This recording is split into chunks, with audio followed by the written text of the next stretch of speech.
जयतु भारतम जयतु संस्कृतम। आप देख रहे हैं आशा सुमन स्टडी चैनल। आशा सुमन स्टडी चैनल में आप सभी छात्रों का हार्दिक अभिनंदन है, स्वागत है। स्टूडेंट्स, आज हम लोग पढ़ेंगे चैप्टर 10। कौन सा पाठ? चैप्टर 10 बोलूँ तो 10वां पाठ है। 10वां पाठ है स्टूडेंट्स, जिसका नाम है मंदाकिनी वर्णनम। इसका मतलब है स्टूडेंट्स कि इस पाठ में हम लोग मंदाकिनी नदी का वर्णन कैसे किया गया है उसके बारे में जानेंगे हम लोग। उसके पहले मैं कुछ बोलूं, मैं चाहूँगा कि आप सभी लोग इस पुस्तक को अपने पास ज़रूर रखें ताकि आप आसानी से सभी के अर्थों को समझ सकें, क्योंकि यह चैप्टर आपके लिए बड़ा ही इम्पोर्टेंट है। एक बात मैं बता दूं स्टूडेंट्स, आगामी परीक्षाएं प्रश्न तो पूछा ही जाएगा, पिछले वाले में भी आया था, आपको पता होगा। और मैं आपको बता दूं कि इसमें से एक आध प्रश्न आप फाइनल एग्जाम के लिए जरूर रख लीजिएगा। क्यों? क्योंकि धार्मिक ग्रंथों की बात करें तो उससे रिलेटेड ये चैप्टर है, और हम जानते हैं कि हमारी संस्कृति, हमारा धर्म, उसे जीवित करने का काम संस्कृत करता है। और इसलिए यह बड़ा इम्पोर्टेंट हो जाता है कि धार्मिक पाठ है, यानी हमारे धर्म से जुड़ी हुई चीज़ें हैं, इसलिए इस पाठ से प्रश्न फाइनल में ना आए ऐसा हो ही नहीं सकता। इसलिए यह चैप्टर आपके लिए बड़ा ही इंपॉर्टेंट है, बहुत महत्वपूर्ण है स्टूडेंट्स। आज हम लोग जिस चैप्टर की चर्चा करने जा रहे हैं, अर्थात जो मंदाकिनी वर्णन हम लोग पढ़ने जा रहे हैं, इसमें मंदाकिनी नदी का वर्णन है, जिसको मैं बता दूं स्टूडेंट्स कि आप यदि मैं कहूँ तो वाल्मीकि रामायण में इसका जिक्र मिलता है। यानी वाल्मीकि जी ने जिस रामायण की रचना की है उस रामायण में हम लोग इसके बारे में पढ़ते हैं। और साथ ही साथ रघुवंश महाकाव्य में, जो कि कालिदास की रचना है, उसमें भी हम लोग मंदाकिनी वर्णनम को पढ़ते हैं। लेकिन अभी उतना विस्तृत जाने की आवश्यकता नहीं है, क्योंकि हम क्लास 10 में हैं और क्लास 10 के सिलेबस के अनुसार ही 10 श्लोक दिए गए हैं। इन 10 श्लोकों को हम लोग अच्छे से जानेंगे, और यह थोड़ा सा कठिन है स्टूडेंट्स। मैं बता दूँ मैं ऐसा क्यों कह रहा हूँ। मैं जानता हूँ कि हमारे बच्चों के लिए संस्कृत तो थोड़ा सा टफ होता है, हालांकि जो शुरू से मेरे चैनल को फॉलो करते आ रहे हैं उनके लिए थोड़ी सी समस्या कम आएगी, ऐसा मुझे भरोसा है। लेकिन मैं यह जानता हूं कि जिसे जो चीज़ नहीं आती ना, या जिसका ज़्यादा रुझान नहीं होता है, उसके लिए वह टफ होता है। छोटे बच्चे को आप क बनाने को देते हैं तो वही टफ हो जाता है, लेकिन वही लड़का जब थोड़ा सा बड़ा होता है तो आप चाहे क से कमल दे दें या क से किरण बनाने को दे दें, सब बहुत आसानी से बना लेता है वो ना। इसलिए मैं चाहूँगा कि इस पाठ को आप इतना बढ़िया से पढ़ जाएँ कि क बनाना कठिन काम भले, क से कमल आप आसानी से बना पाएँ। आप इस चैप्टर को इतना बढ़िया से पढ़ पाएँ। आइए देखते हैं इस चैप्टर को। स्टूडेंट्स, दिया गया है प्रस्तुतः पाठः वाल्मीकि रामायणस्य अयोध्याकांडस्य 95 तमात् सर्गात् संकलितः। मैं सबसे पहले इस शब्द को मैं बताना चाहूँगा। ये देख रहे होंगे आप 95, हम लोग पढ़ते हैं 95 हिंदी में ना, या इंग्लिश की बात करेंगे तो 95 पढ़ते हैं। लेकिन ध्यान रखिएगा स्टूडेंट्स, संस्कृत जो होता है ना, वह बाद की संख्याओं को पहले रखता है और पहले की संख्याओं को बाद में कर देता है, इसलिए कंफ्यूज नहीं होइएगा। देखिए ना, 95, 5 और क्या जोड़िए ना उसको, 5 और 90 कितना होता है? 95। वही 95 यहाँ पे दिख भी रहा है, लेकिन इतना बढ़िया उस समय में नहीं देगा। 95 ऐसे ब्रैकेट में करके नहीं देगा, इसलिए मैं इस शब्द पर थोड़ा ज़्यादा जोर दे रहा हूँ। आइए देखते हैं। कह रहे प्रस्तुतः पाठ, प्रस्तुत पाठ यानी दिया गया पाठ। कौन सा पाठ? मंदाकिनी वर्णनम। वाल्मीकि रामायणस्य, वाल्मीकि रामायण के अयोध्याकांडस्य, अयोध्याकांड के 95 तमात् सर्गात् संकलितः, 95वें सर्ग से संकलित है। यानी यह पूछा जाए कि कहाँ पर इसकी चर्चा मिलती है, और यदि ऑप्शन में हो वाल्मीकि रामायण, आप टिक आउट करिएगा। लेकिन कहीं दिया गया हो कि इसकी चर्चा किस कांड में है, बालकांड, अयोध्याकांड, सुंदरकांड, किष्किंधा कांड, क्या मारिएगा? अयोध्याकांड। देख लेंगे यहाँ पर अयोध्याकांड से संकलित है। और यदि सर्ग की बात करें हम तो किस सर्ग से? 95वें सर्ग से, यानी सर्ग की संख्या 95 है। ठीक है, बात आ रही समझ? आगे देखते हैं। करे वनवास प्रसंगे है रामः सीतया लक्ष्मणेन च सह चित्रकूटं प्राप्नोति।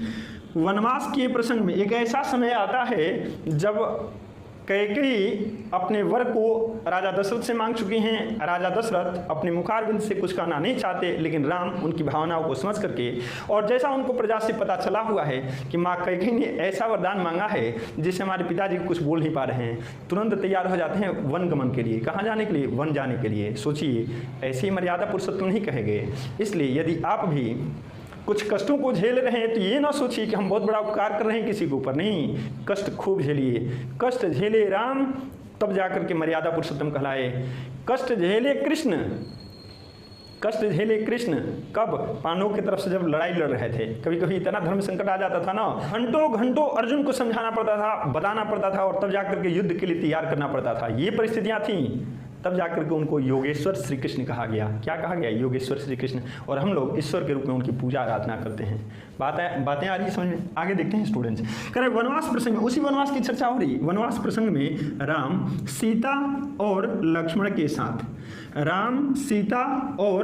के साथ चित्रकूट प्राप्नोति, यानी प्राप्त करते हैं, मतलब प्राप्त करना मतलब पहुंचते हैं। कहाँ पहुंचते हैं? चित्रकूट पर्वत का बड़ा बढ़िया प्रसंग आता है स्टूडेंट्स। कहा जाता है चित्रकूट के घाट पर भय संतन के भीर, तुलसीदास चंदन घिसे तिलक देते रघुवीर, ऐसा प्रसंग मिलता है।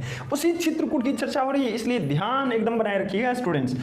कह रहे हैं ना कि वनवास प्रसंग में राम सीता और लक्ष्मण के साथ चित्रकूट पहुंचते हैं। तत्र स्थितांग मंदाकिनी नदी वर्णयन सीतांग संबोधयति। कह रहे हैं ना कि वहाँ स्थित मंदाकिनी नदी का वर्णन करते हुए, वहाँ स्थित, कहाँ स्थित है? चित्रकूट में। अब पूछा जा सकता है कि मंदाकिनी नदी किस पर्वत के पास में है? क्या बताइएगा? चित्रकूट पर्वत के पास। बातें आ रही समझ में? हाँ, ध्यान रखते चलिएगा।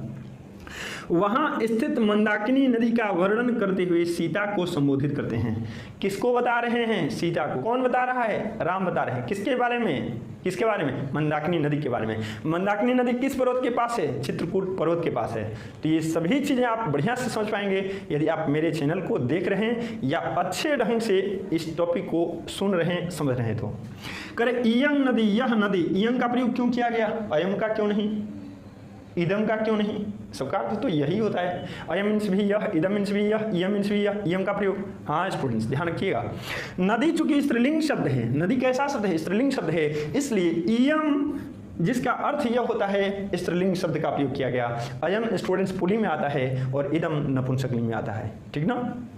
यह नदी प्राकृति कई रूपादाने सम्मिलिता चित्तंग हरती। यहाँ पर तोड़ेंगे हम, ये हो जाएगा प्राकृति कई है उपादान है सम्मिलिता चित्तंग हरती। करें कि यह नदी, कौन नदी? मंदाकिनी नदी।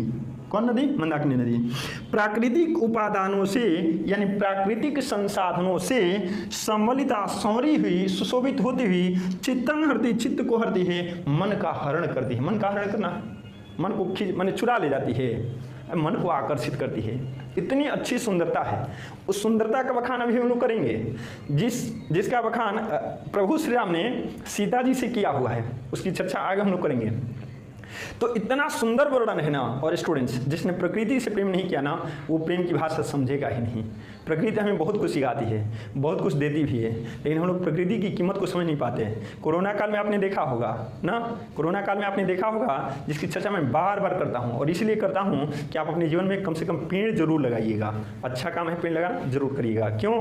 क्योंकि पेड़ ऑक्सीजन देता है, उस ऑक्सीजन की कोई कीमत नहीं थी, लेकिन कोरोना काल में जब ऑक्सीजन खरीदना था ना, लाखों लाखों रुपया लोग हाथ में लेकर के खड़े थे, लेकिन ऑक्सीजन नहीं मिल पा रहा था। इसलिए स्टूडेंट्स देखिएगा कितना बढ़िया दिया गया है। यह नदी प्राकृतिक संसाधनों से संवरी हुई, चित्त को हरती है, यानी मन का हरण कर लेती है।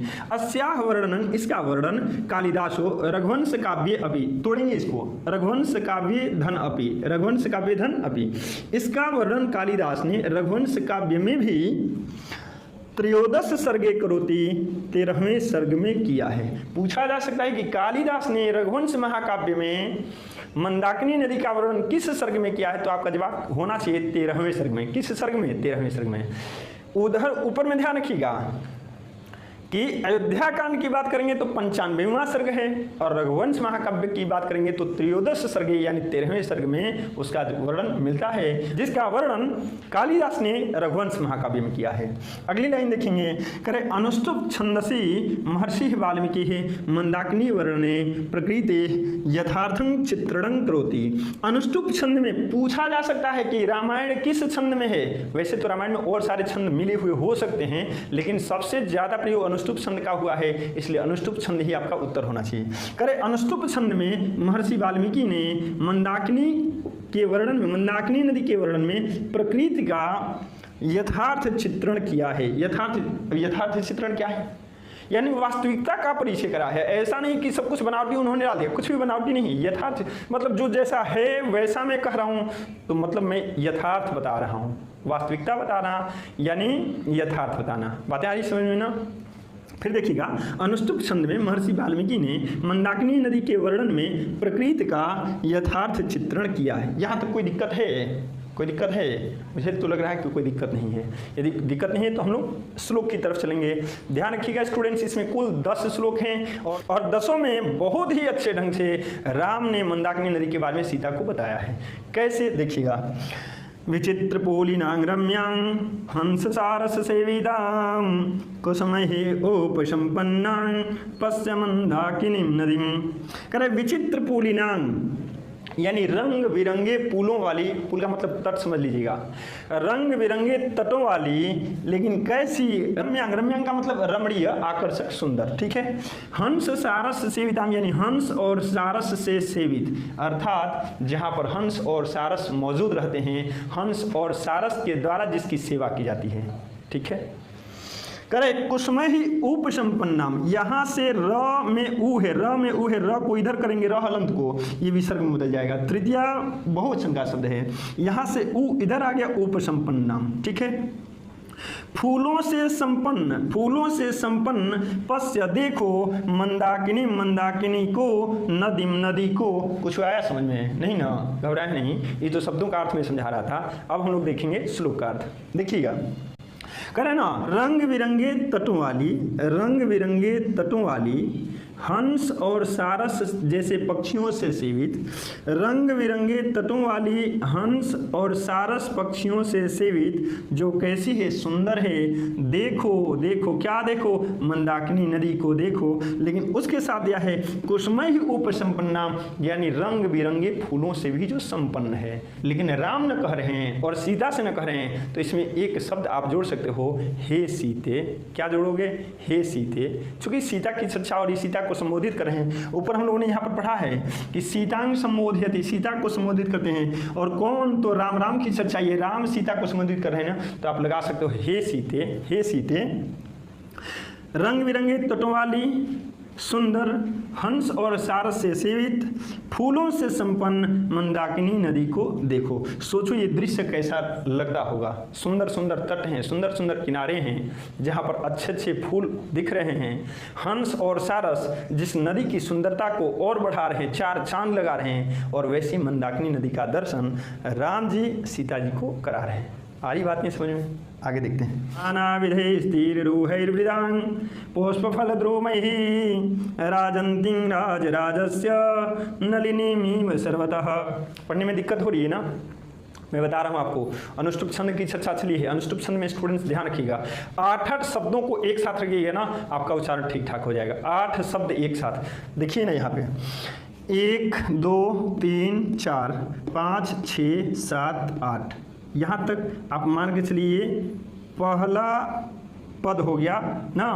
ये क्या कहेंगे हम? पहला चरण, पहला पद या पहला चरण जिसको बोलते हैं हम लोग। तो यहाँ तक एक साथ बोल लीजिए। यहाँ पर जो र है इसको यहाँ पर विसर्ग बना लीजिएगा ना, यहाँ पर विसर्ग बना लीजिएगा आसन से। अब वृतांग को इधर लेके जाइए, तो देखिए 1 2 3 4 5 6 7 8, 8 का समूह हो जाएगा ना। 8 का समूह बनाइएगा, खूब बढ़िया से अभी मेरी तरह उच्चारण कर पाइएगा, ठीक है।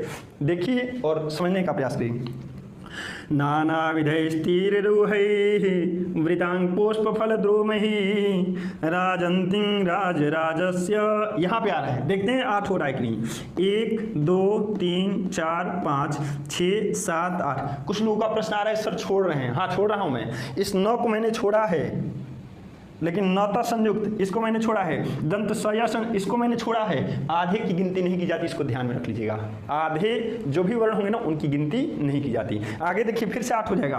1 2 3 4 5 6 7 8, ठीक है। 8 को लीजिएगा, आपका उच्चारण बढ़िया होगा, आप बढ़िया से इस चीज को समझ भी पाइएगा और बढ़िया से मेरी तरह गा भी पाइएगा। चलिए देखते हैं अर्थ को।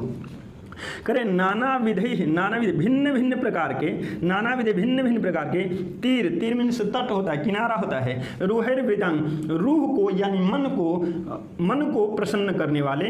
पुष्प फल द्रुमहि, पुष्प और फल से आच्छादित पेड़ों के द्वारा। राजंतिं सुशोभित होते हैं, राज राजस्य राजाओं के राजा के, राजाओं के राजा, ध्यान रखिएगा स्टूडेंट्स। राजाओं के राजा पूछा जाए ना तो कुबेर को कहा जाता है। राजाओं का राजा कौन है? कुबेर। यानी राजाओं के राजा के कहें या कुबेर के कहें सेम है। धनाधिपति कुबेर की चर्चा चल रही है। आपके गांव में कोई कुबेर हो तो उनको मत ले लीजिएगा, ठीक है, उनकी चर्चा मैं नहीं कर रहा हूँ। नलिनीम ईव सर्वतः, नलिनीम सरोवर के समान, ईव मीन से समान होता है, सरोवर के समान सर्वतः सब ओर से, सर्वतः मीन्स सब ओर से। देखिएगा करे भिन्न भिन्न प्रकार के तट, फूल और फल वाले पेड़ों से रूह को प्रसन्न कर रहे हैं। क्या? भिन्न भिन्न प्रकार के तट जो कैसे हैं? तो फूल और फल लगे पेड़ों से आच्छादित हैं, जो मन को प्रसन्न कर रहे हैं। कैसे? तो करा ना राजंतिं राज राजस्य, जिस प्रकार कुबेर का जो सरोवर है वो सब ओर से अच्छा लगता है, ठीक उसी प्रकार, इसी के समान। यानी हम कह सकते हैं स्टूडेंट्स, इसमें हे सीते जोड़ लेंगे, हे सीते कुबेर के सरोवर के समान, कुबेर के सरोवर के समान सब ओर से फूल और फल से आच्छादित पेड़ों के द्वारा भिन्न भिन्न प्रकार के तट सुशोभित हो रहे हैं, जिन्हें आप देखो। राम जी करें सीता से, क्या करें? हे सीते, कुबेर के सरोवर के समान सब ओर से फूल और फल से आच्छादित पेड़ों के द्वारा भिन्न भिन्न प्रकार के तटों को सुशोभित कर रहे हैं, उस मंदाकिनी नदी को आप देखो। कोई दिक्कत है इसमें? नहीं ना? बातें आ रही समझ में? नहीं आ रही है? मैंने कहा है ध्यान से सुनते चलिए, सारी समस्याओं का समाधान मिल जाएगा। और जब आप सीख जाइएगा ना, आइए देखते हैं श्लोक संख्या 3 को। श्लोक संख्या 3 कह रहा है, मृगयूथ निपीतानि कलुषाम्भांसि साम्प्रतम तीर्थानि रमणीयानि रतिं संजनयन्ति मे। देखिएगा करे मृग यूथ निपितानी, मृग यूथ, मृग का अर्थ वैसे हिरण होता है। क्या होता है? हिरण। लेकिन कभी कभी मृग का प्रयोग हम लोग जानवर के रूप में भी करते हैं। करे मृग यूथ यानी पशु समूह, पशुओं का समूह मृग यूथ कहलाता है।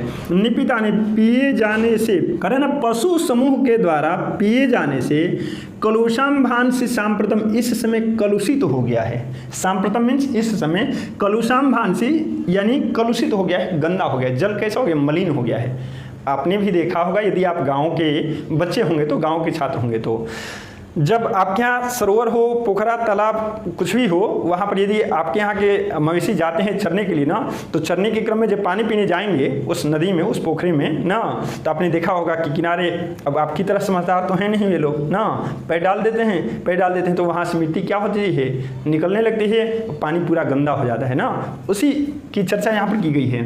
मृग यूथ निपितानी, पशु समूहों के द्वारा पानी पिए जाने से इस समय इसका जल गंदा हो गया है। किसका जल? मंदाकिनी नदी का जल गंदा हो गया है।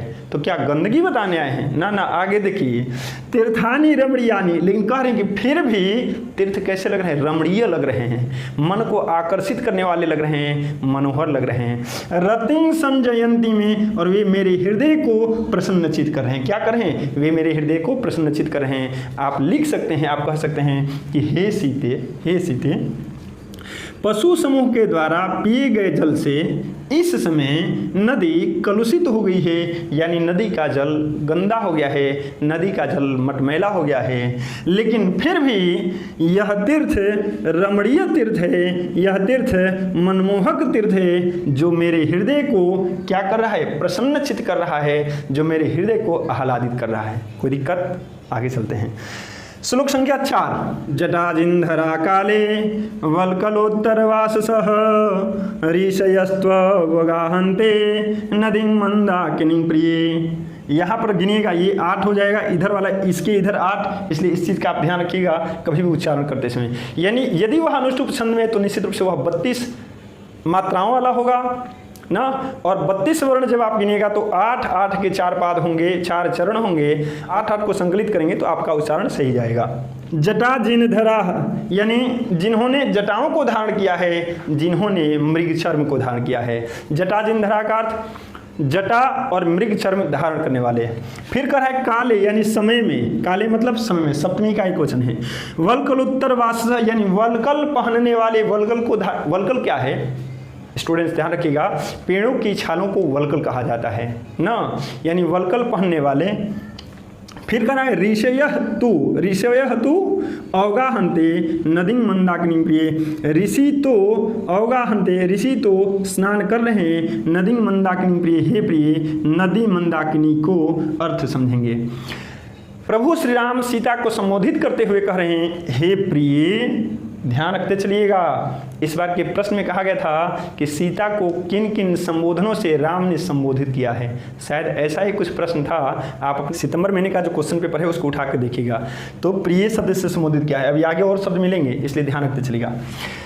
राम कहते हैं कि हे प्रिय, इस समय जटा और मृग चर्म धारण करने वाले, वल्कल को पहनने वाले, वल्कल धारण करने वाले मंदाकिनी नदी में ऋषिगण स्नान कर रहे हैं। यहाँ पर ध्यान रखिएगा स्टूडेंट्स, तोड़ेंगे इसको ना तो ये हो जाएगा ऋषयः धनतु धन अवगाहन्ते।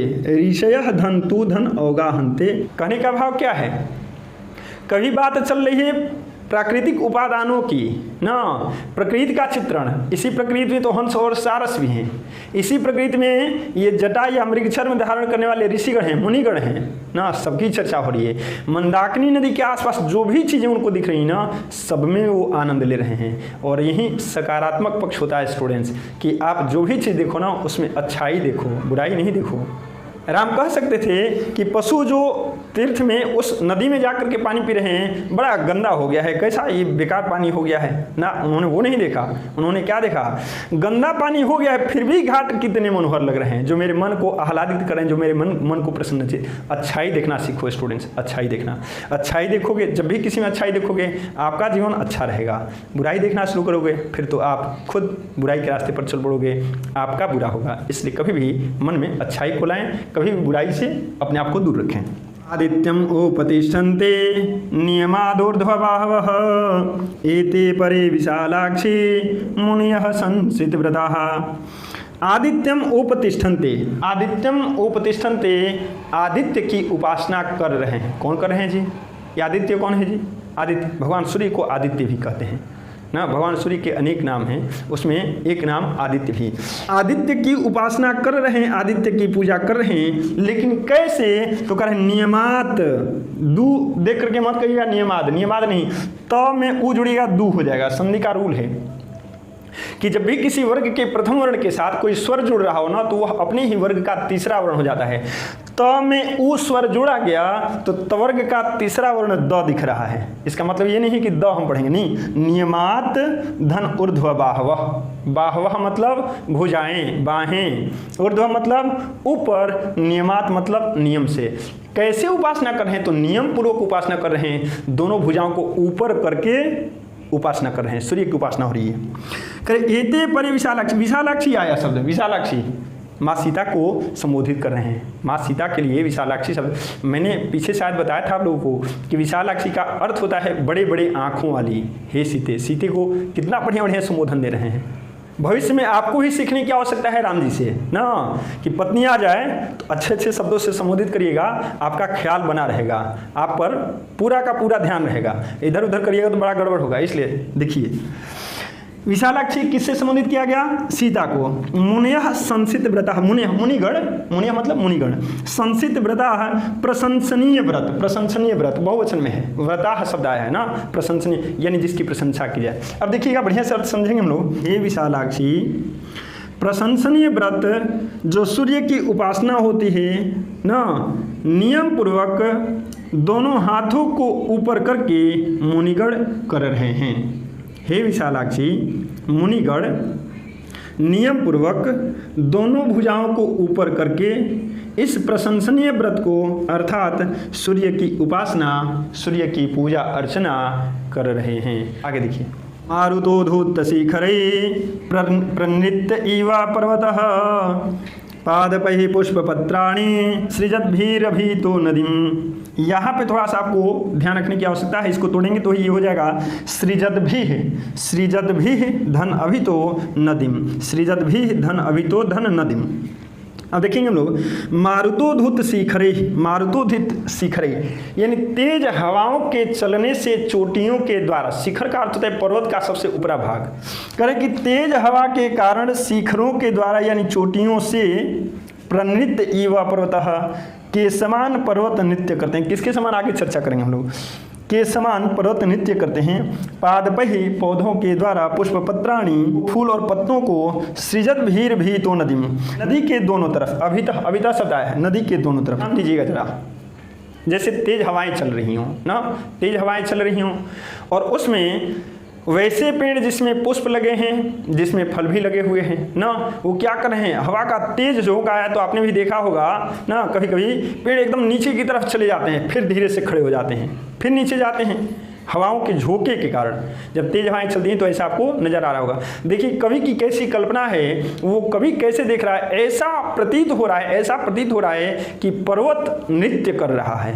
पर्वत क्या कर रहा है, नृत्य कर रहा है। उसी चीज को दिया है स्टूडेंट्स कि नदी के दोनों ओर फूल और पत्तों से सुशोभित, पौधों के शिखरों से यानी पौधों की चोटियों से तेज हवाओं के द्वारा ऐसा प्रतीत हो रहा है जैसे कोई पर्वत नृत्य कर रहा हो, जैसे कोई पर्वत नृत्य कर रहा हो। इतनी अच्छी सुंदरता है, इतनी अच्छी शोभा है, जिसका बखान कौन कर रहे हैं, या तो वाल्मीकि कर रहे हैं रामायण के माध्यम से, या रघुवंश काव्य में कौन कर रहे हैं, कालिदास जी कर रहे हैं। ठीक, आइए स्टूडेंट्स देखते हैं श्लोक संख्या 7 को। श्लोक संख्या 7 दिया गया है, क्वचिन्मणि निकाशोदां क्वचित पूलिन शालिनीं क्वचित सिद्ध जना किरडां पश्य मंदाकिनी नदीं। करेक्ट, क्वचिन्मणि निकाशोदां। आपने देखा होगा स्टूडेंट्स, कभी कभी जो जल की बूंदें होती हैं बड़ी स्वच्छ और चमकदार होती हैं, मोती के बूंदों की तरह दिखती हैं। ठंड के मौसम में आपने देखा होगा जब आप टहलने जाते हैं ना, तो घासों पर जो पड़ी हुई बूंदें होती हैं बड़ी सुंदर चमकती हैं। वैसे ही चमकदार बूंदों की बात यहाँ पर की जा रही है।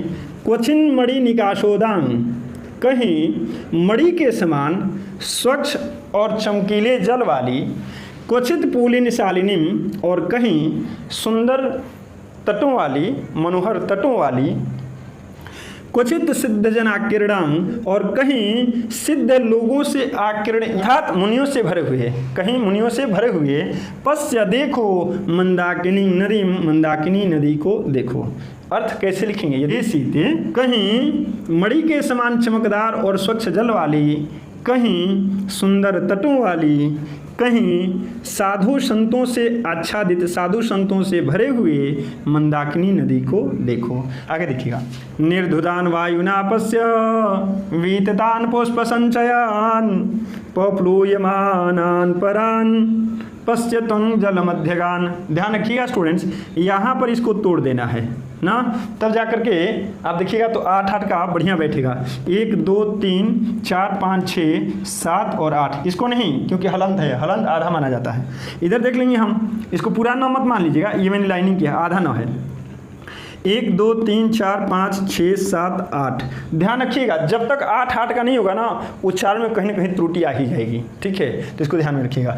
करें, निर्धुदान वायु ना पश्य, पश्य देखो, पश्य देखो, तुम पश्य देखो ना जी, गजब पश्य पश्य आया, तुम देखो, क्या देखो भाई, निर्धुदान वायु ना पश्य, किसको करें ना कि तेज हवाओं के द्वारा देखो। तेज हवाओं के द्वारा क्या हो रहा है, वीततान फैल गए हैं, क्या, पुष्प संचयन, फूलों का समूह इधर उधर बिखर गया है। तेज हवाओं के द्वारा ना पेड़ों से फूल टूट टूट करके क्या हो गया है, इधर उधर फैल गया है। लेकिन कहाँ फैला है, तो कह रहा है कि पोपलूयमानान, पोपलूयमानान मतलब जल में तैर रहे हैं। किस जल में, मंदाकिनी नदी के जल में तैर रहे हैं। मंदाकिनी नदी के जल में तैरते हुए जल के बीच में तुम देखो। अब देखिए, अब इसका अर्थ निकालना होगा तो कैसे कहेंगे, हे सीते तुम तेज उड़ती हुई हवाओं के द्वारा फैले हुए पुष्प समूहों को देखो, जो जल में तैरते हुए जल के बीच में सुशोभित हो रहे हैं, आप उनको देखो, तुम उनको देखो। आ रही बात समझ? चलिए अगले श्लोक की तरफ चलते हैं। श्लोक संख्या 9। तांश्चाति वल्गुवत्सो रथांगा हवैनाद्विजा अधिरोहन्ति कल्याणी निष्कुजन्ति सुभागिरः। तांस चाति वल्गुवत्सो, वल्गुवत्सो दिया है स्टूडेंट्स। वल्गुवत्सो का अर्थ होता है, वल्गुवत्स का अर्थ होता है मधुर वाणी बोलने वाले, मधुर वाणी बोलने वाले।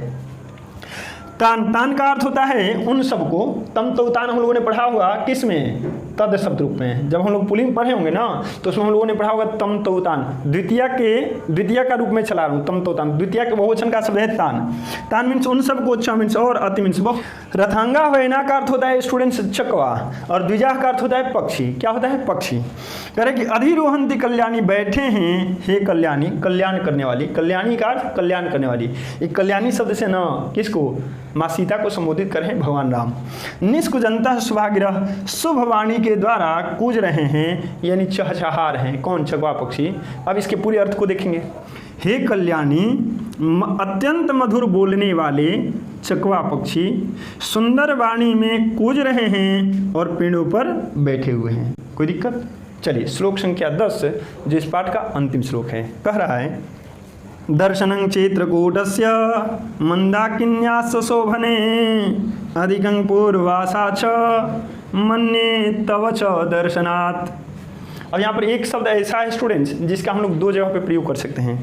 जैसे शोभने यानी जो सुंदर लग रही हो, इसको माँ सीता के लिए संबोधन भी हम लोग मान सकते हैं। और शोभने, मंदाकिनी की चर्चा हो रही है इसलिए सुंदर लगने के सेंस में हम मंदाकिनी के साथ भी इसका प्रयोग कर सकते हैं। देखिएगा कैसे करे। दर्शन, दर्शन मैंने देखना, चित्रकूट से, चित्रकूट का, मंदाकिन्या धन च, मंदाकिनी का, च मीन्स और, शोभने मतलब सुंदरता। कोई दिक्कत। अधिगंग पूर्वासात च, पूर्वासात धन च, पूर्वासात धन च।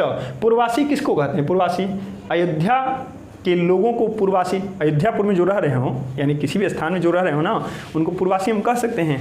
लेकिन यहाँ पर अयोध्या की चर्चा हम कर सकते हैं। क्यों, क्योंकि भगवान राम कहाँ के थे, अयोध्या के ही तो थे। अधिगम मीन्स जानते हैं, मन ने मानते हैं तो तुम्हारा, च मीन्स और, दर्शनात् दर्शन से। चलिए अर्थ को समझते हैं। हम लगा सकते हैं इसमें, चूँकि भगवान राम सीता को संबोधित कर रहे हैं तो प्रत्येक श्लोक में आप हे सीते कर सकते हैं ना। भगवान राम संबोधित, माता सीते मत कह दीजिएगा ना। आपकी भाषा में माता सीते हो सकता है लेकिन आप संबोधित थोड़े कर रहे हैं। प्रभु राम की भाषा में आपको लिखना है तो आपको क्या लिखना है, हे सीते ना। लेकिन यहाँ पर आप शोभने का प्रयोग कर सकते हैं क्योंकि शोभने दिया गया है तो कहेंगे आप हे शोभने। चित्रकूट और मंदाकिनी का दर्शन बहुत ही सुंदर है, यानी इनका दर्शन यानी इन दोनों को देखना बहुत ही अच्छा लग रहा है, बहुत ही मन को भा रहा है। लेकिन कह रहा है कि और तुम्हारा दर्शन पूर्वासी और अधिक सुंदर मानते हैं। तुम्हारा और तुम्हारा दर्शन पूर्वासी यानी अयोध्या के लोग और अधिक सुंदर मानते हैं। यानी दर्शन तो हम लोग कर रहे हैं किसका किसका, चित्रकूट पर्वत का या मंदाकिनी नदी का, जिसकी शोभा का अभी तक 9 श्लोकों में इन्होंने बखान किया है। लेकिन सोचिए ना कि यदि पति पत्नी बैठे हुए हों और केवल प्रकृति की ही शोभा का वर्णन हो, गड़बड़ हो जाएगा ना। हाँ, पत्नी के पास में हम बैठे हैं, हमारा ऊपर ध्यान ना है, बताओ, गड़बड़ हो जाएगा ना। तो इसलिए चित्रकूट पर्वत और मंदाकिनी नदी को दिखाते हुए भगवान श्री राम माता सीता को संबोधित करते हुए एक लाइन अंत में उनके लिए उन्होंने कहा, क्या कहा कि चित्रकूट और मंदाकिनी का दर्शन बहुत ही सुंदर है, लेकिन कहा कि तुम्हारा पूर्ववासियों के लिए तुम्हारा दर्शन, पूर्ववासियों के लिए तुम्हारा दर्शन यानी अयोध्या वासियों के लिए तुम्हारा दर्शन और अधिक सुंदर मानते हैं, यानी पूर्ववासी तुम्हारे दर्शन को और अधिक सुंदर मानते हैं। उम्मीद है स्टूडेंट्स आपको समझ में आया होगा। यदि कोई प्रॉब्लम है तो मैं चाहूँगा कि आपको बार बार देखना चाहिए, और विशेष कोई शब्द है, कोई वैसा वाक्य है जहाँ आपको बहुत ज़्यादा परेशानी हो रही है तो आप उसको कमेंट बॉक्स में भी लिख सकते हैं। यदि वीडियो अच्छा लगा हो तो कम से कम लाइक बटन दबा करके आप हमें बताएं कि कितने लोगों को यह वीडियो अच्छा लगा, और यदि अच्छा लगा हो तो आप अपने दोस्तों को, आप 10वीं कक्षा के स्टूडेंट्स को, जो आपके मित्र होंगे, दोस्त होंगे, उन्हें फॉरवर्ड करना न भूलें, क्योंकि यदि मेहनत करके बनाया गया है तो सफल तभी यह वीडियो माना जाएगा जब अधिक से अधिक बच्चे इस वीडियो से लाभान्वित होंगे। इसी आशा और उम्मीद के साथ आशा सुमन स्टडी चैनल की तरफ से आप सभी का इतना महत्वपूर्ण समय देने के लिए बहुत बहुत धन्यवाद, बहुत बहुत आभार।